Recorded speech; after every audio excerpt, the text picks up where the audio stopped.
Budget के बही खाते में इंफ्रास्ट्रक्चर पर खासा जोर दिया गया है और किसी भी इंफ्रास्ट्रक्चर में सड़क की अपनी बड़ी भूमिका होती है। बजट को लेकर केंद्रीय मंत्री नितिन गडकरी से खास बातचीत की हमारे सहयोगी अरुण धांता ने।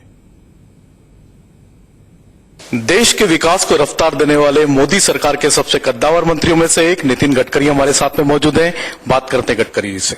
गडकरी जी, आज जो बजट आया है इसमें न्यू इंडिया का सपना क्या पूरा होता हुआ दिखाई दे रहा है आपको? 100%, क्योंकि हमारे प्रधानमंत्री जी ने यह सोचा है कि भारत को 5 ट्रिलियन की इकोनॉमी बनाने का लक्ष्य रखा है और उसका एक अच्छा प्लान वित्त मंत्री जी ने आज पेश किया है बजट के रूप में और ये इंटीग्रेटेड अप्रोच में है। एक तरफ रूरल एग्रीकल्चर और ट्राइबल इकोनॉमी को बूस्ट है, बाम्बू मिशन की बात हुई, हनी मिशन की बात हुई, सोलर चरखे की बात हुई, एक तरफ दूसरी तरफ ई व्हीकल की बात हुई, मैन्युफैक्चरिंग के लिए लिथियम आयन बैटरी के लिए स्पेशल प्रोविजन कंसेशन कैसे देंगे उसकी बात हुई, चार्जिंग स्टेशन की बात हुई। तो मुझे लगता है इंफ्रास्ट्रक्चर को प्रायोरिटी मिली। सब बातों का गांव, गरीब, मजदूर, किसान का कल्याण करते हुए इंडियन इकोनॉमी को कैसे 5 ट्रिलियन की इकोनॉमी बनाए उसका प्लान दिया गया है।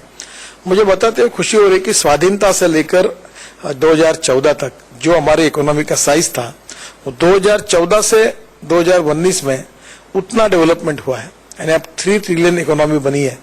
जो 47 से लेकर 14 तक हुआ यानी करीब इतना प्रोग्रेस हुआ, उतना 5 साल में हमने इकोनॉमी का साइज बढ़ाया 3 ट्रिलियन का और अब निश्चित रूप से इस 5 साल में 5 ट्रिलियन इकोनॉमी का साइज बनेगा और हमारे प्रधानमंत्री का लक्ष्य पूरा होगा। मेरे को खुशी इस बात की कि पिछले बार मेरे विभागों ने 3% जीडीपी ग्रोथ में कंट्रीब्यूट किया, road sector, water resources, port, shipping, और इस बार एमएसएमई मेरे पास है। अब एमएसएमई में 29% ग्रोथ रेट में एमएसएमई का कंट्रीब्यूशन है। हमने तय किया कि उसको हम 50% करेंगे और जो 11 करोड़ रोजगार हमने दिए उसको हम 5 करोड़ ले जाएंगे और बढ़ाएंगे तो 15 करोड़ के ऊपर जाएंगे। तो मेरा विश्वास है कि 5 ट्रिलियन इकोनॉमी का लक्ष्य पूरा होगा और उसमें मेरे दोनों विभाग का भी कंट्रीब्यूशन अच्छा होगा।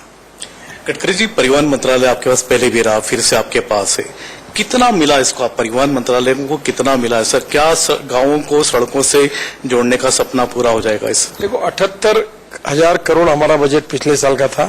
इस साल अब हमको 83,000 करोड़ मिला, 5,000 करोड़ से बढ़ा। निश्चित रूप से सीआरएफ का पैसा भी बढ़ेगा क्योंकि 1 रुपया लीटर का वो भी सेस लग गया। तो मुझे लगता है कि ओवरऑल इसका बहुत अच्छा फायदा होगा। सर, आपके पास में लघु मध्यम उद्योग मंत्रालय भी, सूक्ष्म मंत्रालय भी आपके पास में है, कितना फायदा होगा सर छोटे उद्यमियों के लिए? क्या है सर इस बजट में? अभी हमने एक समाधान करके पोर्टल जो है वो खोल रहे, जिससे 45 दिन में जो लोग पैसे नहीं देते उनको तुरंत हम कार्रवाई करेंगे, नाम प्रकाशित करेंगे, उनको कठोर कार्रवाई करेंगे।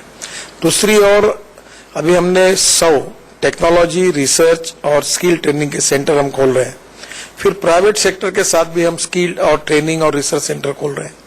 इसके साथ साथ हम अलीबाबा और ये जो अमेज़न जैसी साइट है मार्केटिंग की, जिसमें अमेज़न का ये अलीबाबा का चाइना के ग्रोथ में बहुत बड़ा योगदान है, तो हम वैसे साइट खोल रहे हैं एमएसएमई के लिए, जिससे मार्केटिंग का एक नया गेटवे खुल जाएगा। तो मुझे लगता है कि ओवरऑल इससे बहुत प्रगति होगी और हम सीरियस है। निश्चित रूप से एमएसएमई इस देश के विकास में बहुत अच्छा कंट्रीब्यूट करेगी। आखिरी सवाल नितिन जी, रोजगार को लेकर के हमेशा सवाल उठते रहे, विपक्षी दल भी उठाते रहे, रोजगार के लिए आपको लगता है कि रोजगार का कुछ समाधान होगा इस बजट में? 100% होगा। अभी जो 11 करोड़ रोजगार हमारे विभाग ने दिए अभी तक, अब हम लोग 5 करोड़ इस 5 साल में ऐड करेंगे और निश्चित रूप से देश का विकास होगा, ये मेरा विश्वास है। केंद्रीय मंत्री नितिन गडकरी जिनका कहना है कि बजट में सभी वर्गों का ध्यान रखा गया। जहां तक उनके मंत्रालय की बात है तो देश के इंफ्रास्ट्रक्चर में ही नहीं सिर्फ देश के जीडीपी में भी काफी कुछ वृद्धि करेंगे, उसमें काफी कुछ कंट्रीब्यूशन उनके मंत्रालय के होंगे। कैमरामैन पवन के साथ संजय शर्मा, इंडिया न्यूज, दिल्ली।